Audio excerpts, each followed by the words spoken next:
Bonjour à tous et bienvenue aux vidéos de l'Écomarché de mai, une revue mensuelle de l'actualité dans le secteur des grains.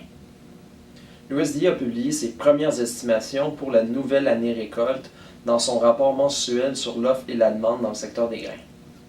Pour 2019-2020, il y aura moins de soya et de blé et plus de maïs aux États-Unis comparativement à l'an passé, et à l'international, il devrait y avoir plus de grains.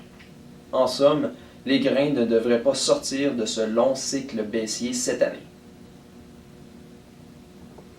La guerre commerciale entre les États-Unis et la Chine s'est envenimée.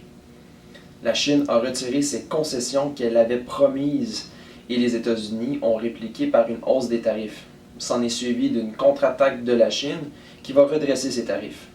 Bref, un accord entre ces deux grandes superpuissances économiques mondiales n'est pas pour bientôt. De plus, le gouvernement américain a déclaré qu'il soutiendra financièrement ses producteurs face aux conséquences de cette guerre commerciale pour un montant de 16 milliards de dollars US, ce qui est plus que l'an passé. Toujours aux États-Unis, le temps n'a pas été clément, froid et humide, ce qui a ralenti les semis.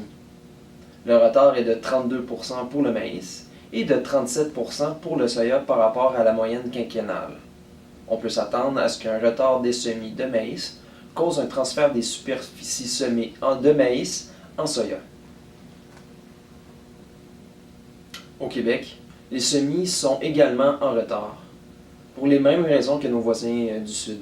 Le retard est de 26% pour le maïs et de 28% pour le soya par rapport à la moyenne des 4 dernières années. Sur le marché local, les bases pour une livraison immédiate se sont inclinées pour le maïs et le soya, tandis que celles pour une livraison à la récolte se sont stabilisées.